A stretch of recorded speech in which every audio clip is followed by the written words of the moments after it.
who is actually associated with the climate change and how he is associated with that, what he is contributing towards it, so that society may be more empowered and more informed about the things. So we are going to talk about it. So once again, I request the delegates who are still outside, please come in, be seated.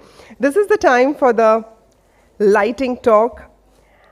And I think this lighting talk is going to be there with the speed of light.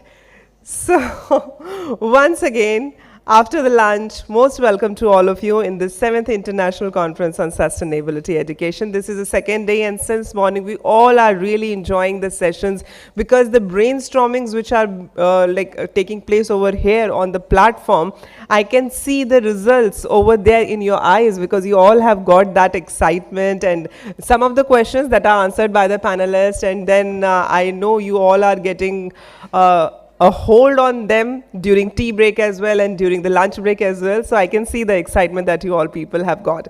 So my dear friends, we are starting this session now, and this lighting talk is going to be done by the influencer Alek Kapoor.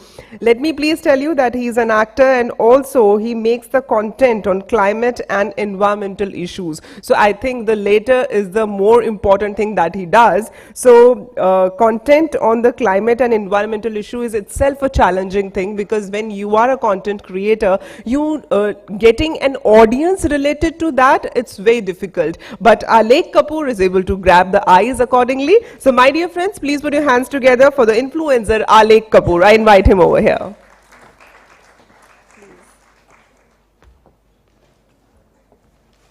Hello, good afternoon everyone. Thank you Mobius for inviting me on this platform. I know everyone has had a heavy lunch, so I promise my bit won't be that long. It is not that long. Yes, my name is Alek, and I talk about climate and environmental issues on social media. And this is the greater Egerton stock. It's found in Assam and Cambodia. Its numbers were vastly reduced at one point of time. It was endangered because people considered it as bad luck. They thought it was bad omen. They used to cut the trees where it nested, kill the bird and the nests as a result. In comes Purnima Devi. She was with us until 10 minutes ago. She just left. She once saw this horrific incident happening and she couldn't bear. Yes, I know. That's why I talked about this. So she couldn't see this, and then she decided to do something about this. Over the next few years, she formed a 10,000 strong led Hargila army. But instead of just telling people, she decided to do something else. She used a new approach and she included the bird in local storytelling, local folk fare. They even started weaving the birds in local saris, local clothes and shawls. She was wearing one yesterday and today. And people's view towards the bird changed. They, instead of considering it as a bad luck, they started feeling a sense of pride that the bird was only found in Assam. And over a period of time, instead of killing it, they started nurturing it. They started helping in active conservation. And now it's no longer endangered. It's near endangered, but the increase in numbers has been exponential. And that's Purnima. If she were here, I would have asked her to stand up for a round of applause, but she just left. But this kind of conservation is not limited to, this kind of storytelling is not limited to conservation. We see it in everyday life. Brands do it all the time. So whatever big brand that you think of, they are not selling us their product, they are selling us a story. So when you think of Nike, Nike is not just selling shoes, Nike is selling us just do it, which means Nike is selling us human potential, the power of human potential. Closer home, we have a paper boat, which is not selling juices, they are selling us nostalgia. We also have Raymond's, which is not selling suitings and shirtings, they are selling the idea of a complete man, someone who is sensitive, who has family values, and has a certain emotional depth around him. You see where I'm going. And of course, we have Titan watches, which of course don't sell watches, they sell symbols of moments, memories, emotions, and all that. So think of a brand, big brand, and more often than not, they are selling your story. So why stories matter? Why does everyone wants to tell us stories? It's because data informs and stories transform, which was evident with Purnimaji's transformation. If you just tell someone something, it does not hit them as much. If you tell it around a story, then chances are they will absorb it more. And there is also data to prove that, because our brains are storytelling machines.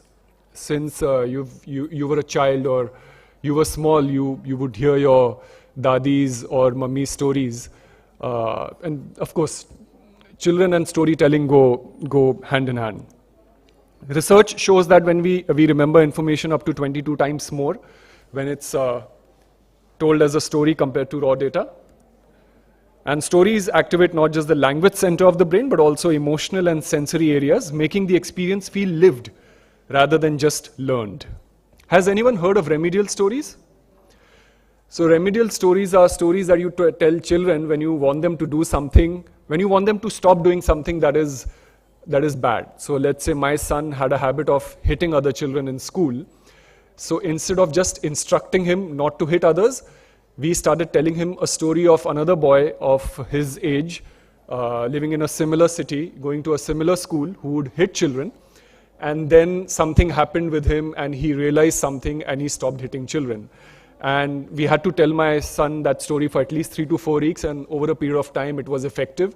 And he stopped hitting children. So, but when we were instructing him, it was ineffective. But we started telling remedial stories that worked. So when it comes to climate change and environmental issues, there is a data fatigue because there are too many numbers, these many billion tons, these many degrees, which is a little difficult for normal people to understand. So if you weave it around a story, it makes more sense. Because stories cut through the fatigue, they transform numbers into lived experiences, and they also put a face to the crisis. 22% is the number to remember, that we remember information up to 22 times more. But there is one more thing about stories, is that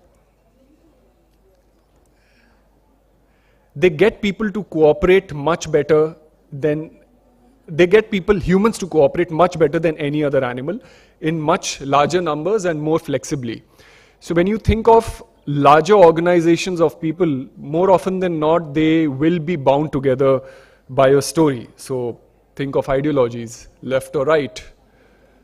They're all stories that are told to us. Think of nations. There are no borders apart from the ones that we make up. Think of corporations, and think of money. So money is a story that we have invented. If we just stopped believing, if all of us just stopped believing in money tomorrow, it wouldn't exist, but it has the value it has because we believe in the story that it has value.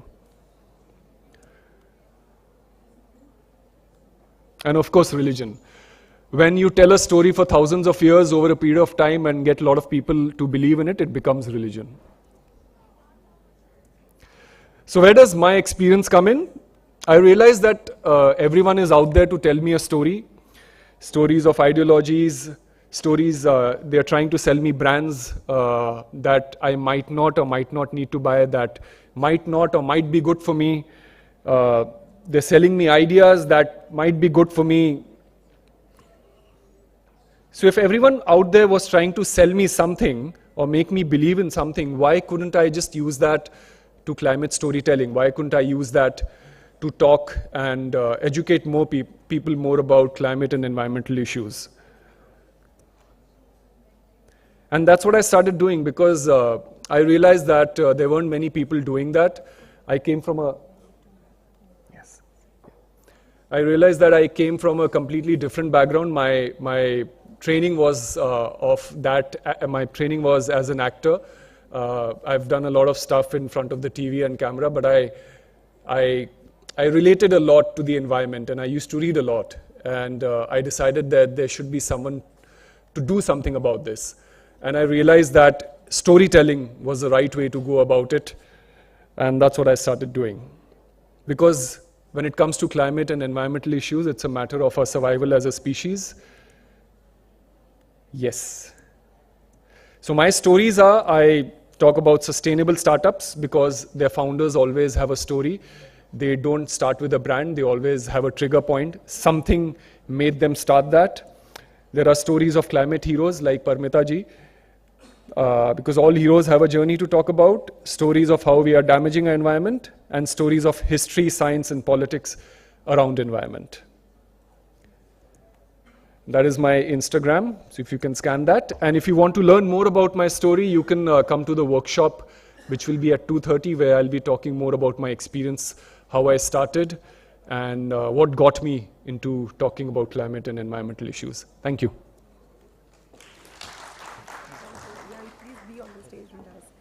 Thank you so much, Mr. Kapoor. And I request you to please be here on the stage with us. And Nidhi Singh ji is requested from Mobius Foundation to please come on the stage and felicitate him. It's been such a nice talk that you have done, and we all have been beneficial with that. So Nidhi Singh ji presenting this memento to Alek Kapoor. Thank you so much for joining us in this international conference. Thanks a lot. And now, friends, this is a time for Plenary 10, and in this Plenary 10, we are going to talk about blue economy, blue jobs, and transforming livelihoods. So this is wonderful. You know, yesterday we all were talking about the green jobs, and today we have taken it a step further, and it's about blue jobs. So this plenary session is going to talk about that, blue economy, blue jobs, transforming livelihoods. So in this, we have got our eminent panelists, the moderator, and the chair. So I would like to invite them on over here on the stage. With your round of applause, please invite on the stage Dr. Vinita Apte, founder president of Tere Policy Center, Pune. I welcome you, ma'am, on the stage. Let's have your round of claps. It will energize you after that delicious lunch. Now I would like to invite on the stage retired Vice Admiral Sunil Anand, Ati Vishishta Seva Medal, Nausena Medal. Please put your hands together for him. Amongst our panelists, I would like to invite them also over here on the dais. Mr. Manuel Sira Felix, a senior advisor, citizen of the Ocean, France. Please put your hands together for him. I also invite on the stage Ms. Shweta Khare Naik, Executive Director, Jane Goodall Institute, India, and member of UNESCO IOC Group of Experts on Ocean Literacy. Please put your hands together for her. And I also invite on the stage Dr. Suprava Patnaik, Principal Advisor, Climate Action Initiatives, CYSD. Please put your hands together for her. I welcome all of you over here. Most welcome. This is going to be a wonderful, wonderful session. And I request you to kindly take your respective seats. And let's hear it for all of them. And before I hand over the mic to the moderator of this session, Dr. Vinita Apte, I would like to share her brief bio with you so that we would be having a brief background about her. So let me please share with you that she has developed more than 10 forestries on high mountain ranges through public-private partnership model. That's really rare. And with a strong communication background, she was working as a consultant in United Nations Environment Program, Paris, and developed media strategy, outreach strategy, and social media, implemented the PPP model. Dr. Apte represented India in many international conferences that were subjected on climate change. So my dear friend, she is the best moderator for this session, I think. So over to you, Dr. Vinita. Please put your hands together for her. Thank you. Thanks to this wonderful lady who had given a very short but very effective background of our session. I welcome all the panelists and of course the chair, Vice Admiral Mr. Sunil Anand. You know, everyone is very fond of ocean, blue economy, blue jobs. When I was working in United Nations Environment Program, there was a program called Making the Green for Blue. So we were transforming blue ocean into green. Green means into mangroves, plantation and everything. And right now we are depending on those kind of coastal resilient cities and communities who will look after themselves, evaluate themselves, and we can talk about it like a blue economy. We have a chair today, Vice Admiral Sunil Anand, who have a very adventurous stories of blue. Because half of his life, he was protecting the oceans. Ocean security was on his mandate because his profession was in Navy, Indian Navy. So not making a lot of things and talking a lot of things about Ter and myself and everything. I really want to know the stories behind every ocean and every blue job and blue economy from all these panelists and the chair. As like Alex said, there has to be a storytelling while you are awareing for the climate change for the students and for all others. So I will just hand over the mic to Vice Admiral Sunil Anand, Ati Vishishta Seva Medal, who has awarded with this Seva Medal, and you know in India and out of India what does it means AVSM. So congratulations, and we are really want to know about your stories. Can I speak from there? Why not?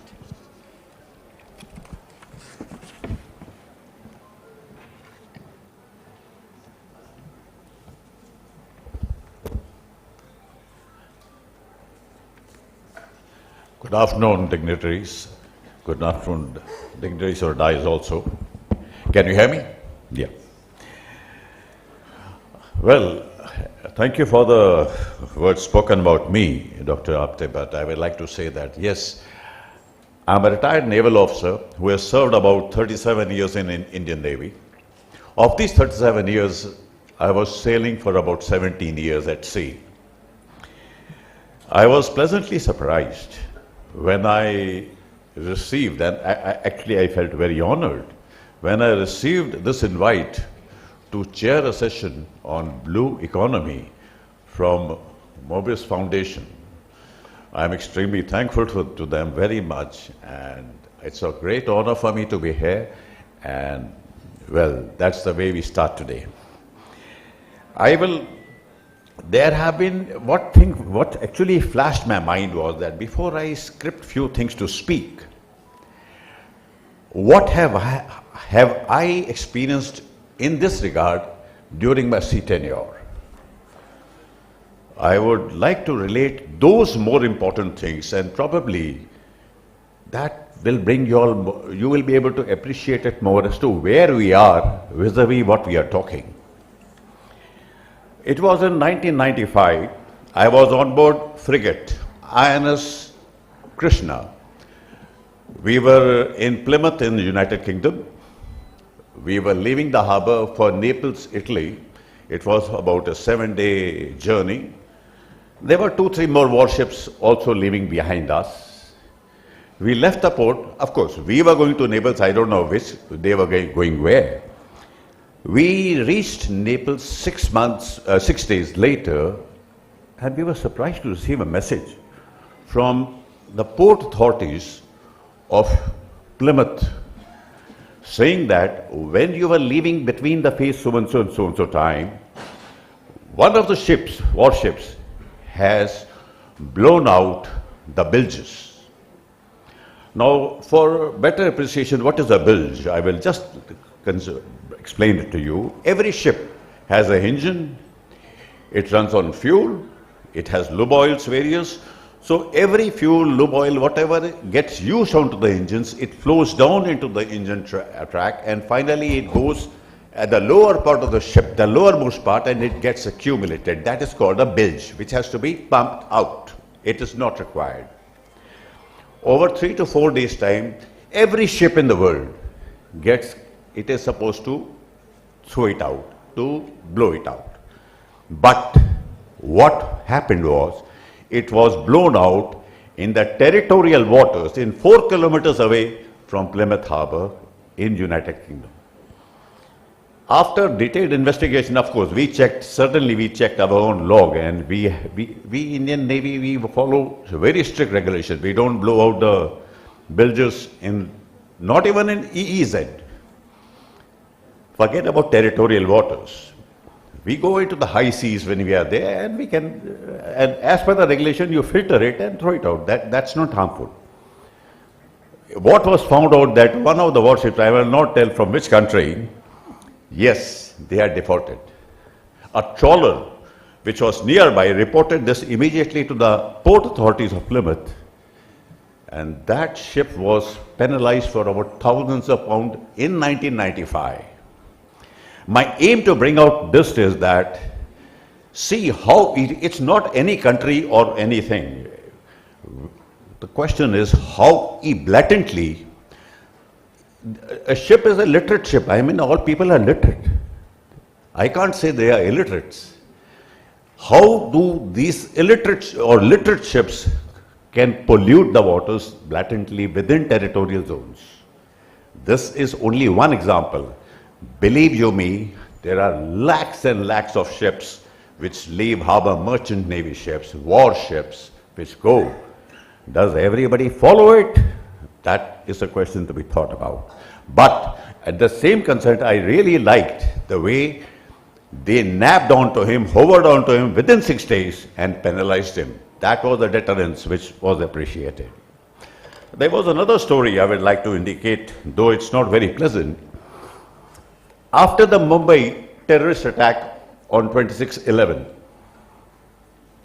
we found that there was a lot of media battering for the government and whatever it is. Everybody felt very bad.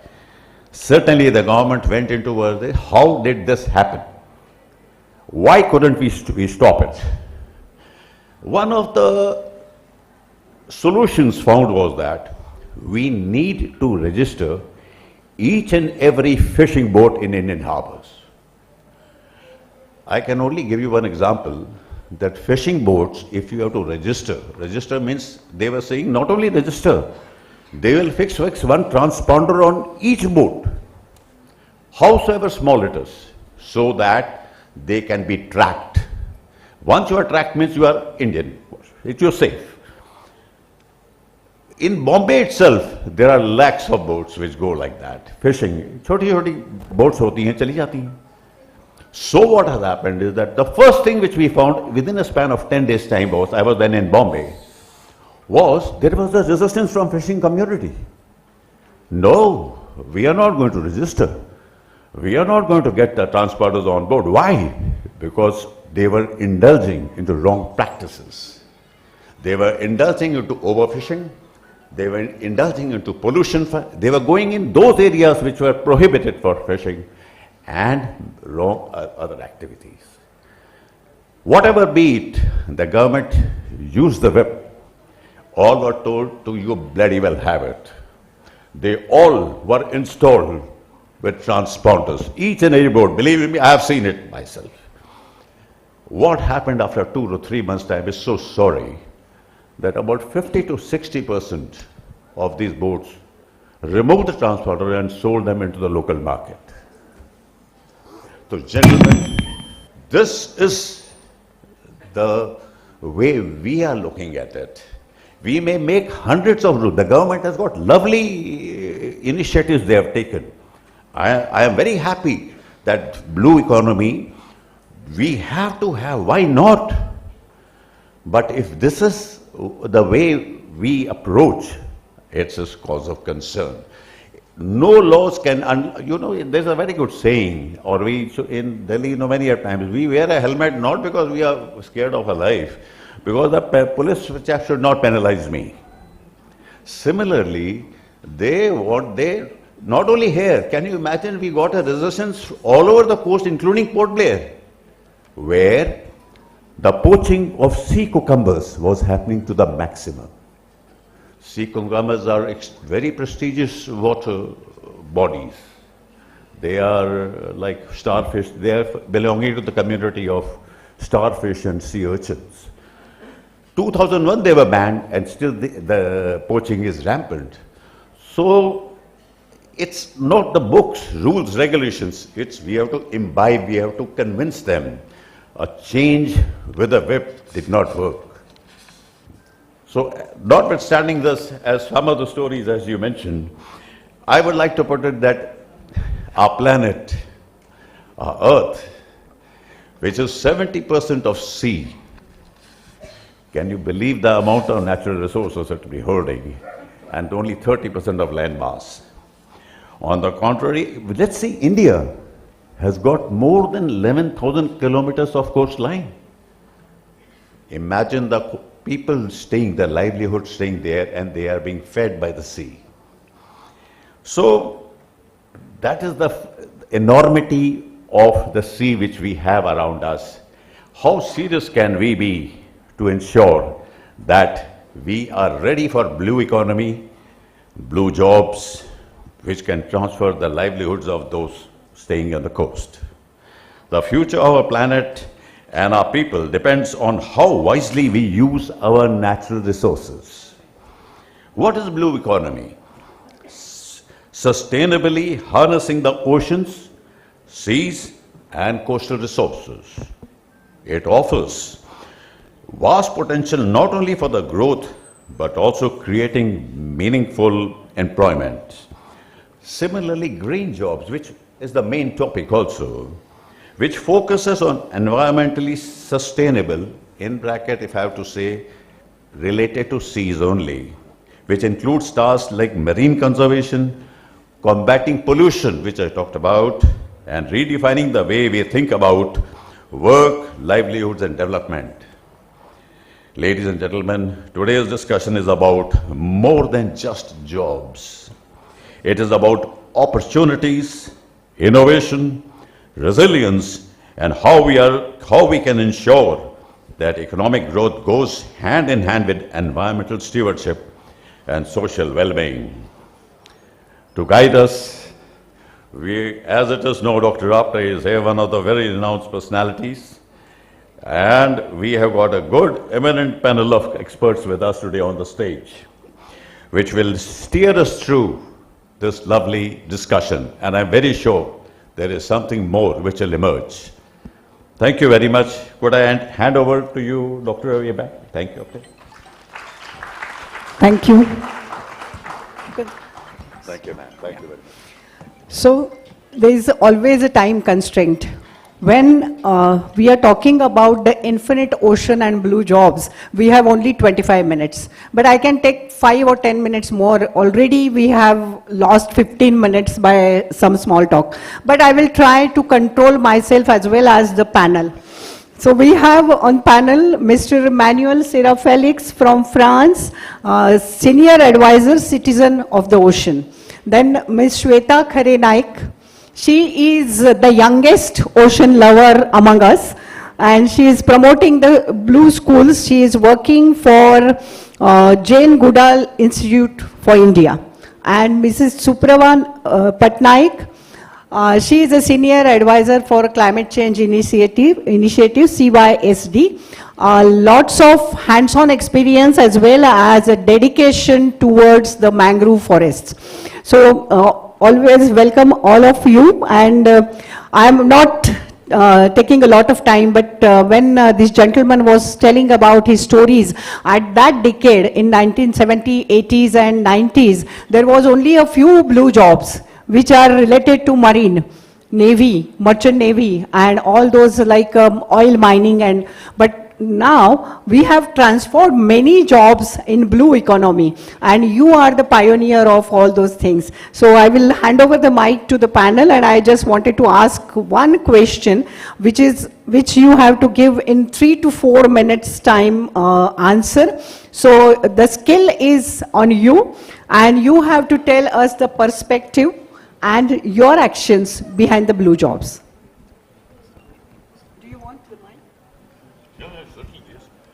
Okay, we would like to start with Shweta with a small opening activity, I would say. So we are here not doing the normal talk because we are deep into the ocean, and we are sitting here inland. So we wanted you all to feel the ocean and understand why ocean is so important for us, and why we are all talking about the explosive growth of the blue economy, which has a potential to truly transform jobs and livelihood. So for that, I would like all of you to take with me a deep breath.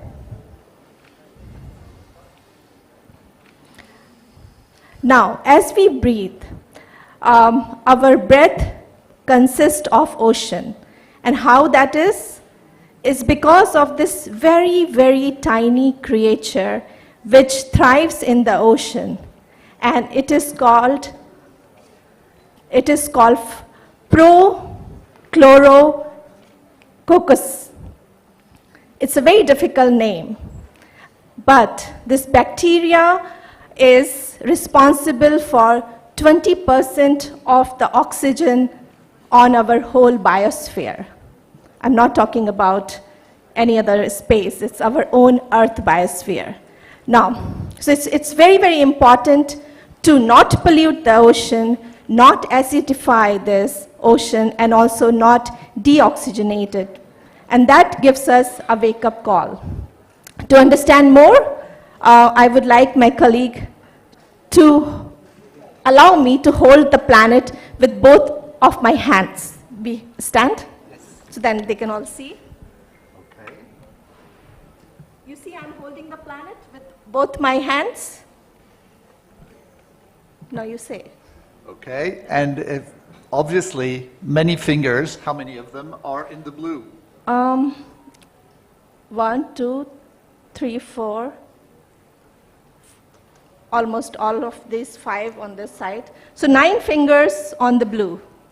And if we kept on doing this a few times, generally we would have 6, 7 fingers in average in the sea. So that relates to what you were saying. 2/3 of the planet is a blue planet. Although the planet is blue, do we live consciously every day on the blue planet? And that's another point I think is really important. It's what I call the out of sight, out of mind paradox, sort of. Although we live on the blue planet, we don't see it, we don't feel it every day. Today we're in New Delhi, we won't see the sea, obviously, but even if we were on the seaside, we wouldn't see the high seas or the deep sea. You've been on the high seas. I haven't navigated there, whatever. So, and obviously we wouldn't see marine life under the surface. We wouldn't see all the mechanisms between ocean and atmosphere, etc., etc., etc. It in the middle, Shweta, over there. In between that. Between the 2 tables. Yeah, there. Okay. Our blue globe is becoming a little bit of a distraction. Anyhow, it's just a little opener to talk about the importance of connection. Connecting people to the ocean, one way or another. You might remember some of your experiences in link with the ocean. Might be swimming in a river or whatever. It might be visiting a seaside place. It might be navigating on a ship. But even if you're in the mountains, your glaciers and your rivers relate you to the ocean. And I think that's the first point. Obviously, we were not speaking of blue economy because we didn't realize that many of our jobs were already related to the ocean world. If you think of tourism industry, or if you think of transport and shipping, or if you think of telecommunications, many things happen thanks to the ocean. So that would be, I would say, a first point which is really important. And the other one is diversity. We have here different people from different backgrounds. I mean, you advised policy makers, and you were in the Navy. You're involved in environmental projects and education. You work on climate change, etc., etc. And it's by bringing together these different people that we can do something in relation to the ocean. Everywhere where something has changed in the past years, past tens of years, in relation to the ocean, it's when all stakeholders have worked together, have left their silos and have worked together. And I'll maybe give other examples about this afterwards, because I want to pass the Thank you. Microphone to my colleagues. Thank you. I would like again to go back to this tiny creature, which is Prochlorococcus. Admiral, did you hear about that Prochlorococcus ever in your lifetime? Never. I have not heard of it. Anyone of you? No. So that is why it is very important for us to understand what ocean really does for us. So in that capacity, what we tried to do as Jane Goodall Institute India, we initiated this program which is called Oceans Are Us. Now why we did that? Because when I was growing up, I studied in my geography about names of the ocean. And when I remove all those names, what is left with us is just one ocean. So here in ICSE, I also want to share this reflection that this platform has been a great successful action platform for us for bringing what we will bring to us with this Blue Schools. To that journey, I want to tell you that when we initiated the Oceans Are Us program, we wanted people to understand that there are, okay, different oceans by name, but at the end, this is just one ocean. And one ocean is very important for us, for our ocean health, if we don't pollute it. And ocean health is important for the planet's health. And planet health is directly related to human health.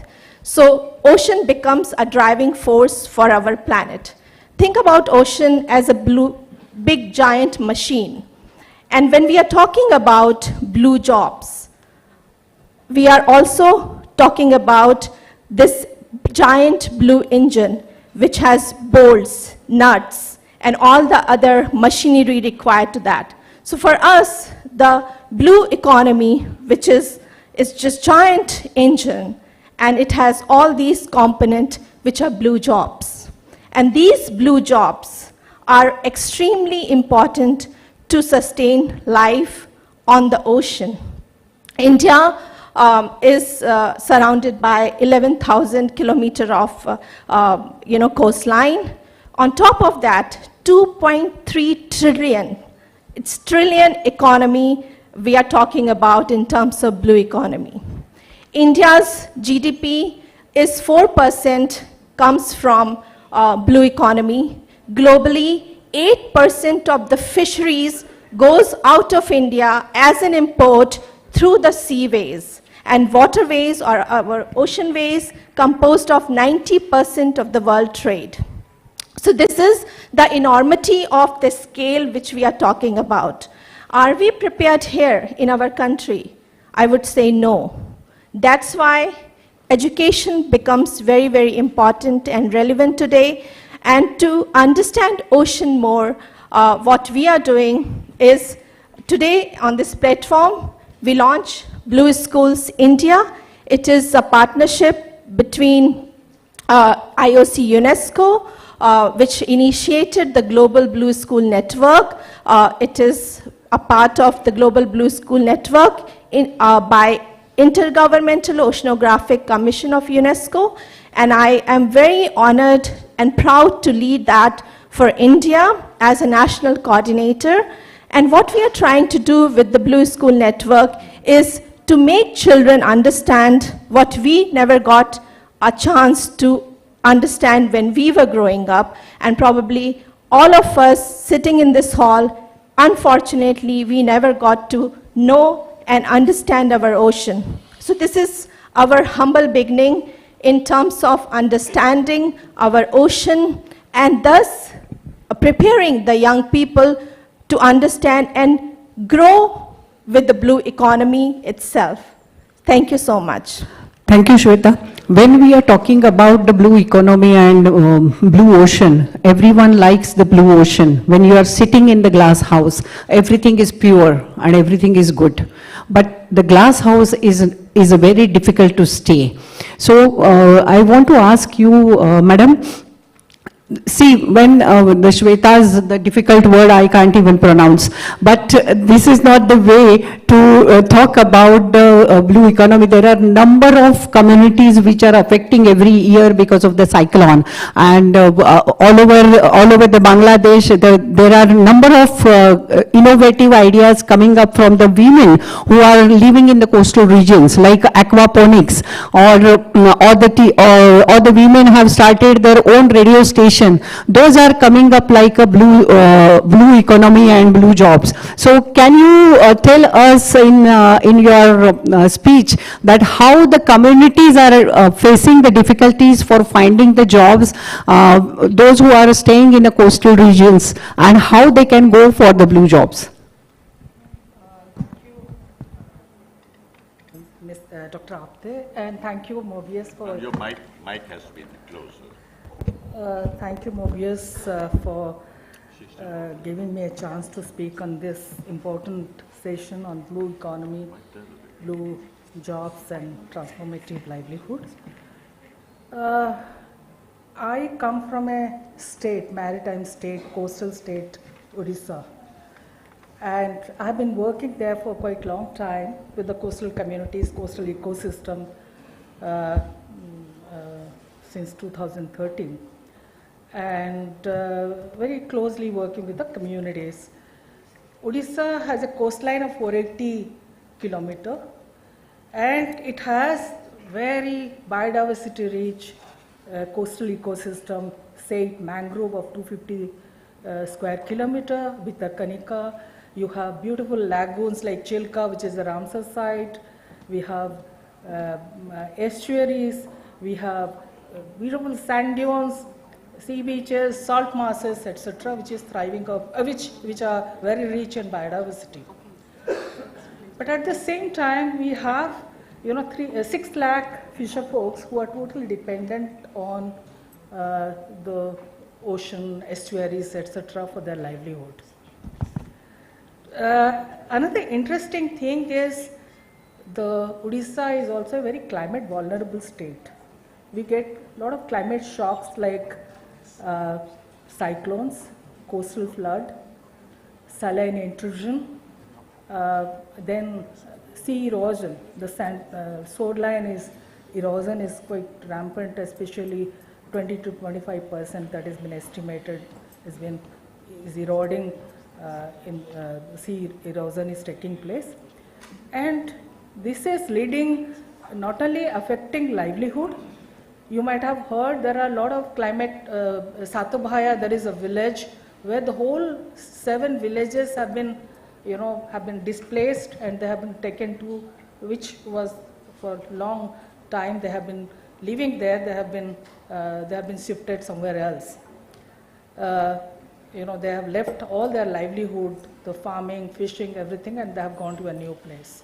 There's a lot of migration that is taking place because of these problems of cyclones, which is affecting livelihood and very less opportunities for young people, jobs, etc.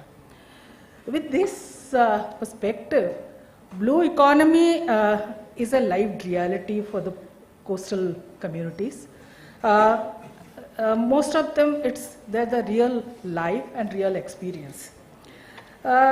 It's just not an abstract idea for them. To give you an example, in daily life, the fishermen and women go to sea, and one of this thing, when they come back, they come with fewer fishes, fewer catches. The young person in the coastal village, seaside village, wants a steady job near home. Then a young student is worried about if the sea will still give them some kind of future to his family. For these communities, coastal, the blue economy, blue jobs are nothing but resilience and sustainability. If you think about, when I talk about blue economy, the first thing that flashes in our mind is ports, ships, marine tourism. These are the major thing that comes to our mind. But in my view, blue economy is about people. it's beyond economic agenda, it is human development agenda. It is, it is about, can a child in seaside village dream of secure livelihood at home? Is ocean is a risk or an opportunity? We should think about ocean as an opportunity, not a risk. To me, it is about equipping knowledge and skills to the coastal community and giving them a decent and dignified job. And this changing climate, the kind of problems we are facing in Odisha and elsewhere, while regenerating our ecosystems, oceans, coast, and other ecosystems. You know, blue economy has, as Sweta and they said about global scale, a lot of facts about it's going to give us $3 to $6 trillion annually, and by estimate by World Bank and UN. Still, the core question in Odisha is, how do I get a decent livelihood? There is a recent study that has been done by an organization called CEEW in Green Job in Odisha. They said by 2030, there would be 10 lakh new jobs in green and blue space, mostly in the area of energy transition, circular economy, bioeconomy, nature-based solutions, etc. It could be mangrove to seaweed farming, etc. So they have just given an estimate saying that if you put in 3.5 lakh crore of investment, Odisha is expected the GDP would lift by 23%. These are some facts and figures. Blue jobs in Odisha today, in the 2047 and 2036 report, they say that they want to have fisheries, aquaculture, seafood processing, ports and logistics. We have a lot of Paradeep, Dhamra, and all these ports are there. They want to excel in marine biotechnology, coastal tourism, renewable energy. And there are a lot of energy, renewable energy, emerging opportunities in tidal wave and OTEC that is coming up. So the takeaway is Green Odisha has can have job, growth and resilience. They are not in abstract terms we are talking about. I'll give 4 examples which are giving jobs and livelihoods this thing. The first one being mangrove, ecological restoration in mangrove area, coastal restoration, mangrove restoration. Why mangrove matter to Odisha?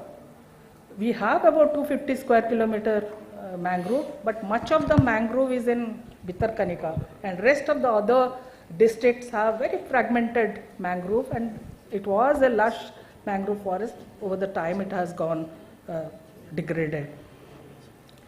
Mangrove matters because it acts as a nature's biocide. It acts as a green wall. You might have known that Dana cyclone, because of the mangrove were there, it has protected all the villages. There was absolutely very few casualties because of mangrove protected them, the lives.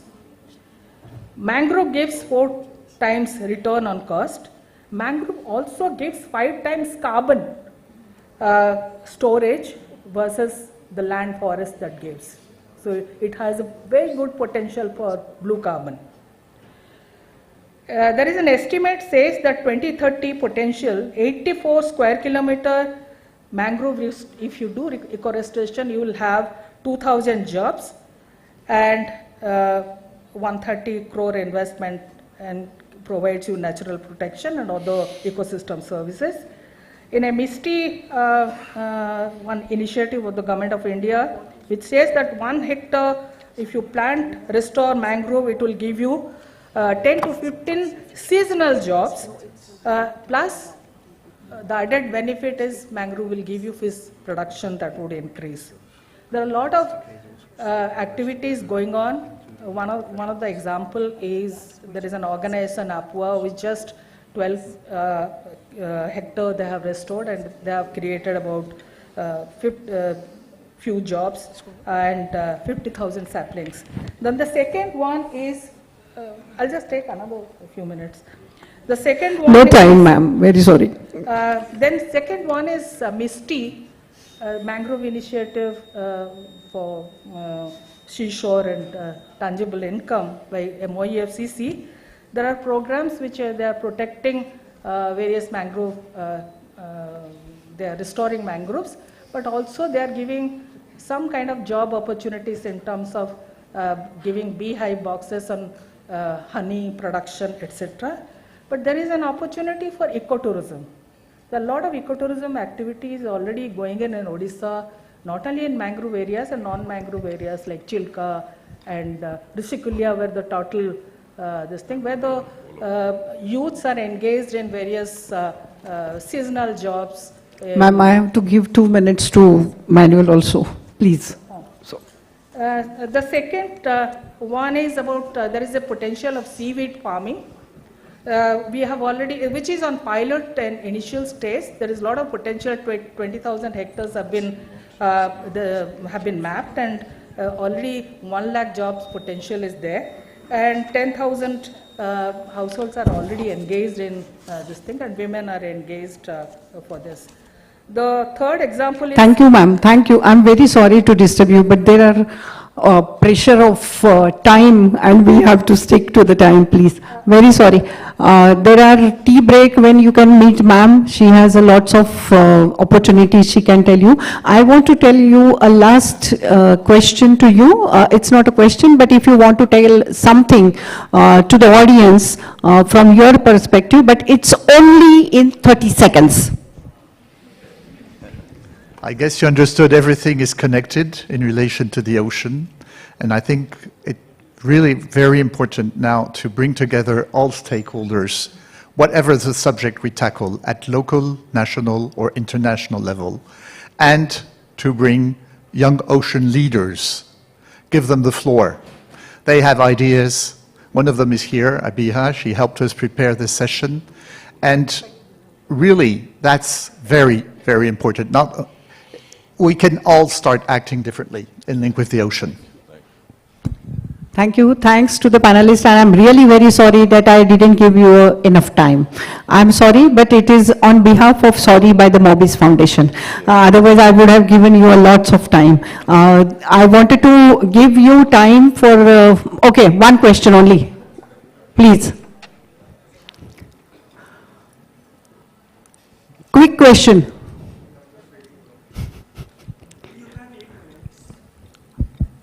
Hello. Good afternoon, everyone. Just a quick introduction. I'm Sonak Basu. I'm the founder and Chief Operating Officer at EduXPL. We run this organization where we do a lot of experience-based learning programs for school students, promoting environmental education. So I have a question. I'll be very quick. I have this question to Shweta ma'am.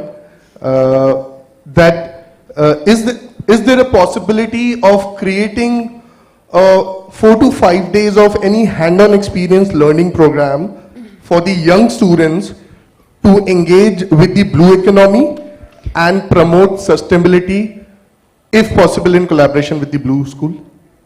Yes or no? Of course, yes, No, but that much liberty you have. No, I'm just joking. Yeah, tell If us. it can be more than yes. Of course, yes, but I want to tell you one example here.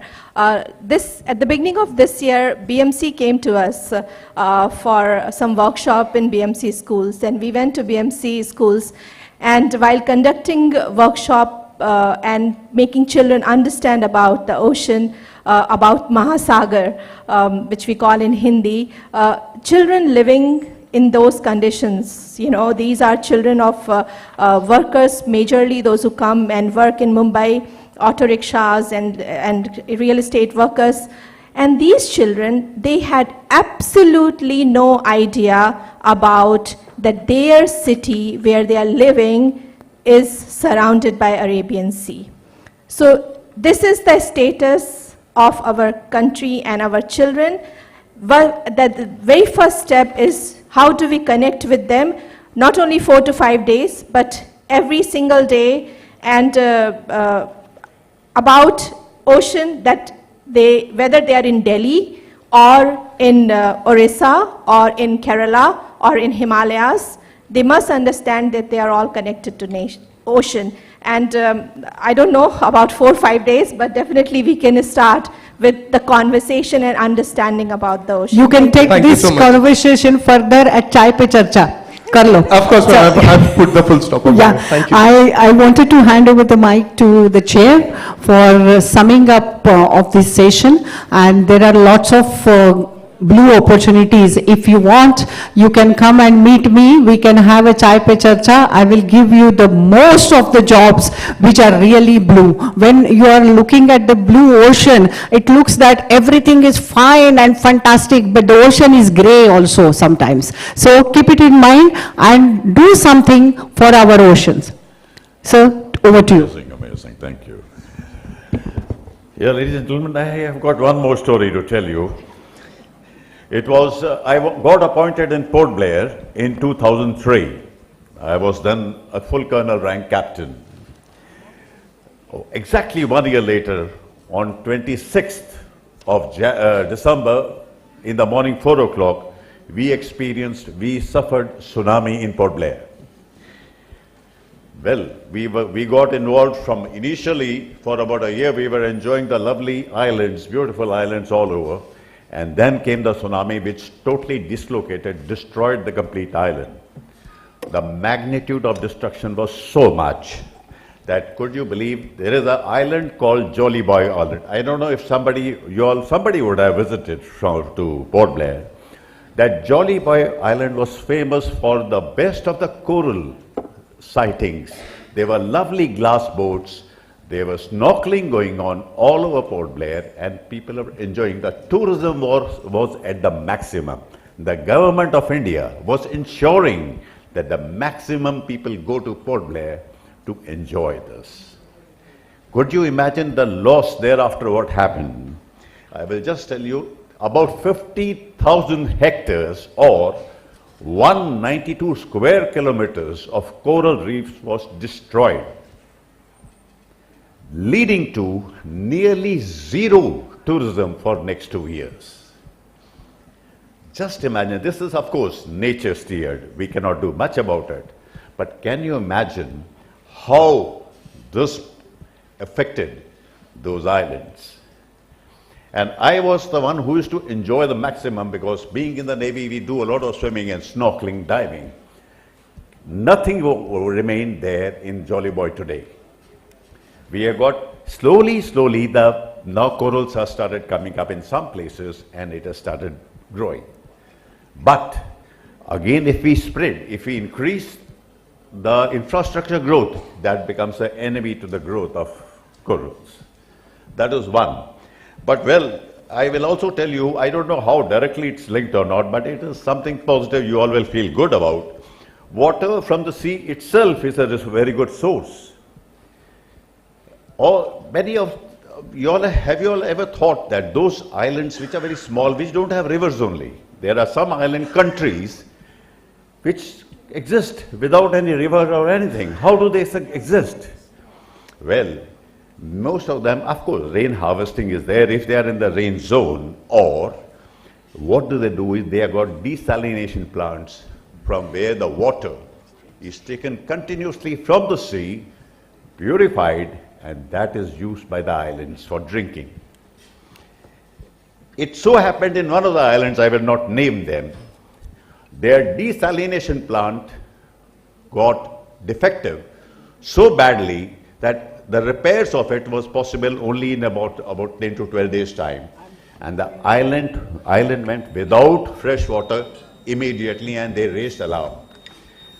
One of the warships was deployed to that country, and it connected its RO plant of the ship to the island, and it continued to give fresh water for about next 4 days, till that time it was repaired.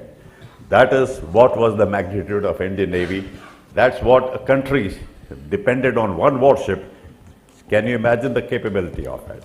Nonetheless, thank you, ma'am. It's amazing to have with all of you all. Very short of time? Okay.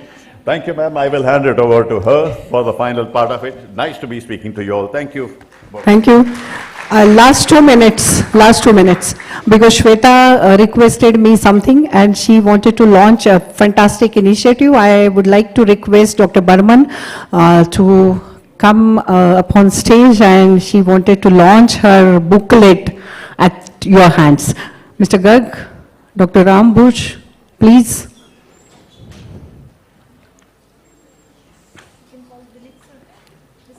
Mr. Dilip Surkar.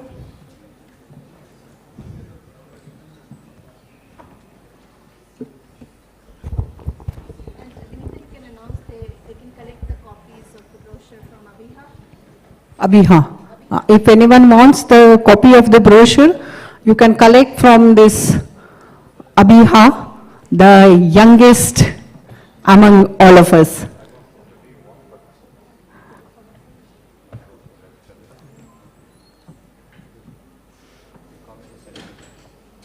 I'm extremely sorry for the audience. You can't express any of your feelings about this blue economy and no questions. But I'm sure we have to be in time, isn't it? 100%, ma'am, and I'm really thankful to you that you have actually kept it as per the timeline of the session. So let's have a round of applause for this launch. And this is a kind of surprise package on the platform.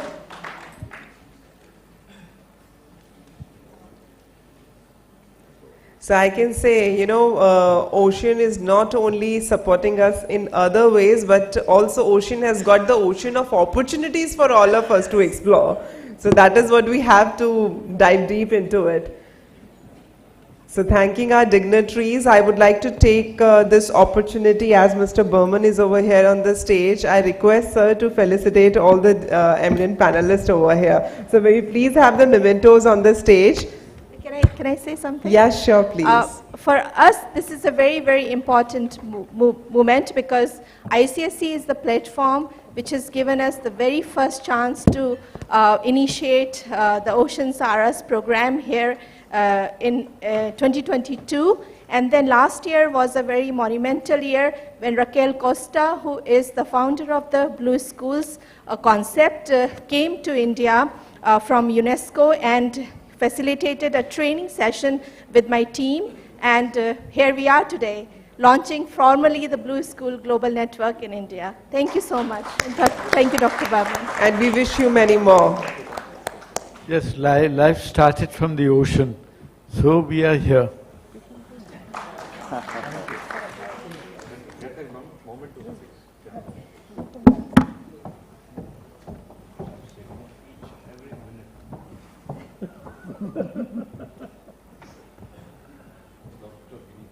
Dr. Vinita Apte, this is for you, ma'am, for being really punctual with the session timeline. Thank you so much. It was lovely to have you as the moderator. 100%.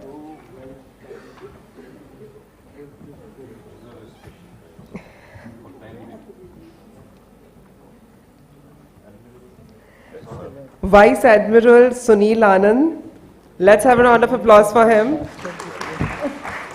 So we all are in awe of the stories that you told us today.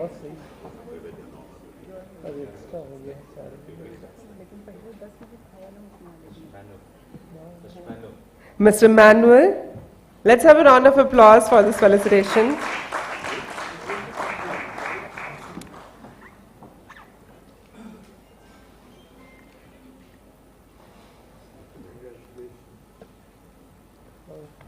Ms. Shweta Khare Naik, thank you so much for these initiatives. And Dr. Suprava Patnaik, this is for you, ma'am. Such a moment when we are capturing these into our memories. We are highly thankful to all the eminent panelists and the dignitaries over here. Thank you so much. Thank you so much for joining us. Thank you so much. Thank you. Thanks a lot. And with this, my dear friends, we are taking a very quick tea break. So in another 15 minutes, we are going to be back here, because then we are going to have 2 sessions and 1 valedictory session. So I would like to request you, please be here right on time. In another 15 minutes, please be back, and we'll be starting with the next session. Thank you so much. See you on the other side.